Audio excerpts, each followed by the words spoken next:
Vou iniciar, então.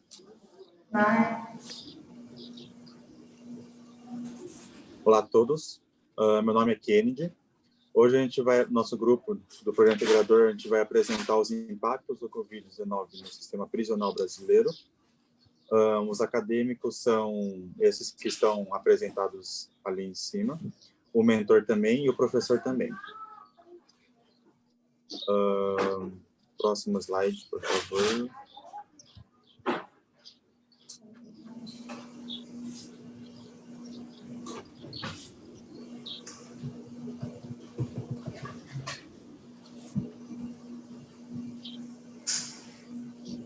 Essa parte eu cortei. Tá?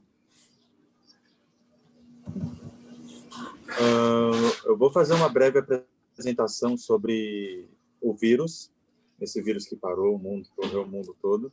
Só que eu vou fazer meio que como ele se originou na China e no Brasil.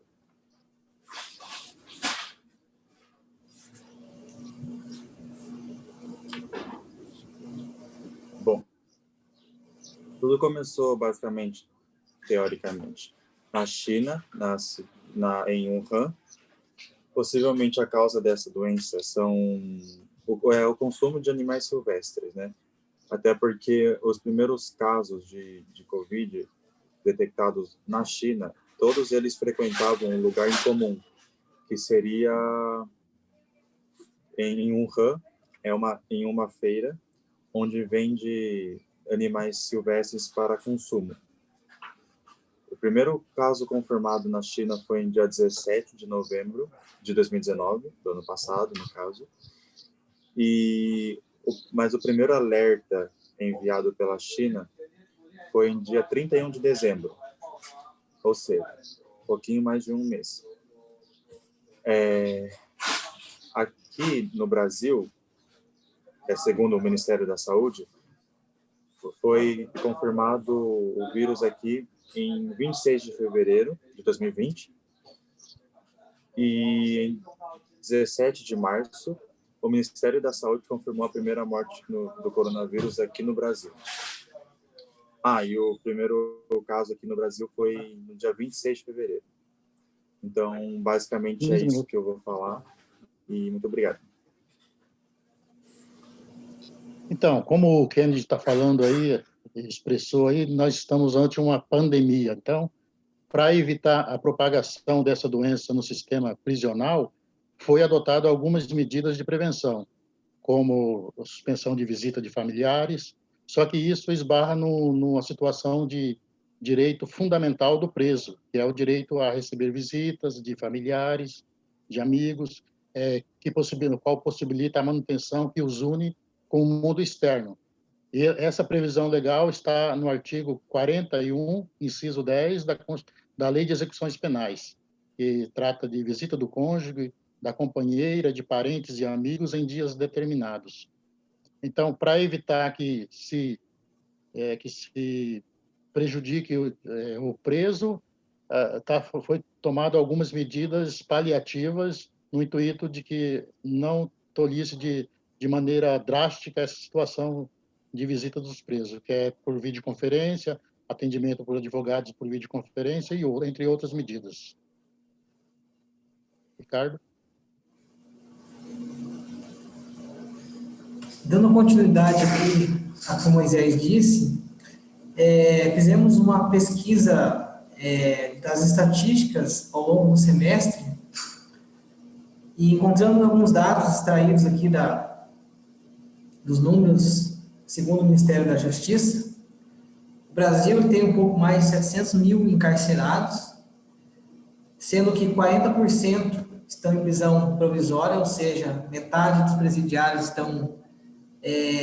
não estão com a sua sentença transitária julgada ainda.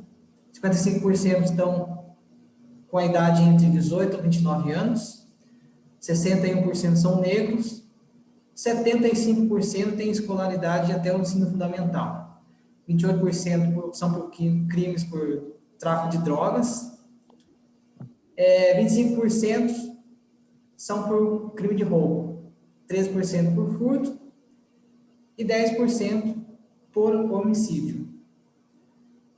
Algumas medidas adotadas por alguns países que teve destaque internacional, né? Coreia do Sul e Holanda adotaram algumas medidas que teve grande relevância na esfera global, como, por exemplo, a Holanda adotou a imunidade coletiva e o isolamento seletivo. A Coreia do Sul adotou o monitoramento ostensivo, com a ajuda de câmeras de vigilância, né? Foi um trabalho, assim, bem válido, que teve grande relevância na prevenção do Covid. Temos aqui um gráfico, vou abrir esse aqui. Esse gráfico ele foi elaborado pelo Dr. Jim Harris. Ele nos mostra a importância das medidas de controle que foram feitas. Graças a essas medidas de controle, nós podemos ver aqui no gráfico que o sistema de saúde pode suportar, né, a demanda dos atendimentos dos casos suspeitos. Graças às medidas de controle, a situação ficou bem controlada aqui, segundo o gráfico. E foi também feita uma simulação se essas medidas de controle não tivessem feito. Nós podemos observar aqui no gráfico que os casos iriam subir muito, né? E não teriam controle e poderia colapsar o sistema.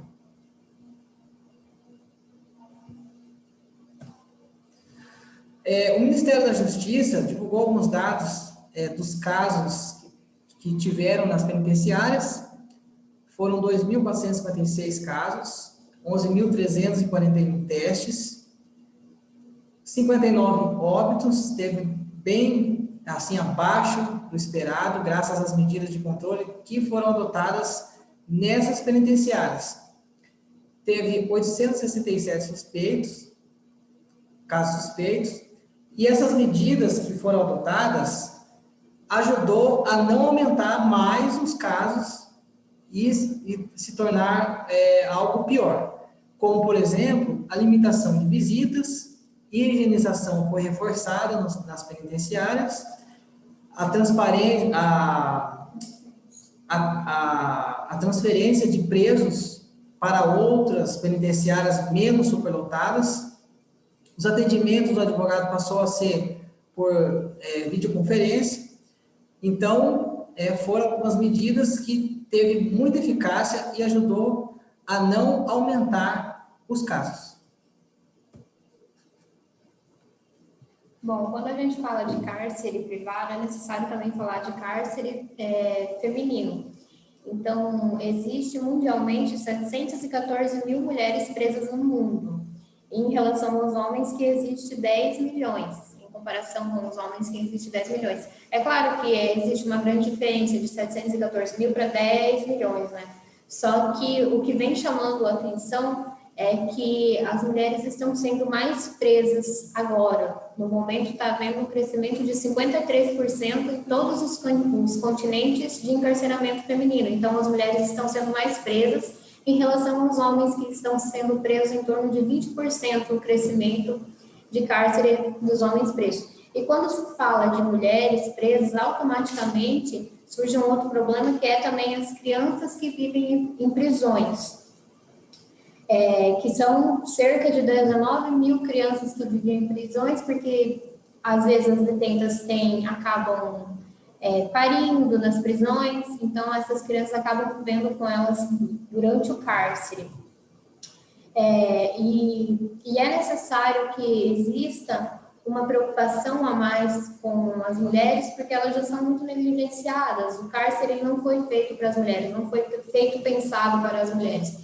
E as mulheres, elas necessitam de cuidados em relação a, por exemplo, menstruação, menopausa, pré-natal, pós-natal. Então, um sistema de saúde que já era colapsado, que antes ele ficou ainda mais preocupante com a pandemia, que acabou trazendo mais efeitos para o cárcere feminino, que antes já não tinham, as mulheres não recebiam o devido cuidado, agora com a pandemia, sobrecarregou ainda mais as unidades de saúde e tudo ficou mais complicado para as mulheres. Então, é necessário que exista esse olhar para a mulher encarcerada. Em relação ao Foz do Iguaçu, que foi onde nós fizemos a nossa pesquisa de campo, que analisamos a Penitenciária Estadual 1, que tem como coordenador o Marcos Marques, e diretor-geral o William Zonato, que é o nosso mentor. Ali existe 2.300 detentos e destes foram detectados 12 detentos infectados. Então, é um número ótimo, excelente, desde que iniciou a pandemia, existir 12 detentos infectados, em um número de 2.300 detentos, onde não existe distanciamento social, né? Então, aí que está a importância das ações de contenção que o Kennedy, o Moisés e o Ricardo falaram, o cuidado com os EPIs, implementação, né? A triagem rápida, que quando o preso ele chega na penitenciária, é feita uma triagem rápida, com questionamento se ele teve algum sintoma de Covid ou não, a lavagem das mãos, o uso de máscara. Então, aqui em Foz do Iguaçu, os presos têm máscara. E, claro, também quando os detentos eles chegam, eles têm separados, um período mínimo de 15 dias, que eles são colocados em uma sentinela que foi separado um espaço dentro do presídio, no qual os recém-chegados, eles ficam isolados do que já estavam presos, como se fosse um período de quarentena mesmo. Na verdade, é um período de quarentena mesmo. E como o Moisés e o Ricardo salientaram, em relação às visitas, elas são feitas somente excepcionalmente mesmo, que não exista outra forma, porque o DEPEN, ele possibilitou as visitas através de videoconferências, justamente para se evitar esse contato. Então, muito se fala de sistemas carcerários de outros países que são desenvolvidos, e nós também queremos mostrar o quão bom o nosso sistema carcerário está, quão bem ele está enfrentando esse momento de epidemia que está acontecendo, porque de 2.300 presos, apenas 12, desde o início da pandemia, foram infectados. Então, a nossa sugestão é que as medidas elas sejam adotadas por outros estados, também por outras penitenciárias também femininas, masculinas, e que a gente também possa ser um exemplo, né? Foi isso. Muito obrigada pela atenção. Meu Deus, quantos minutos será que deu? Agora você vai saber somar, né, Luísa? Não perder toda a gravação. Então.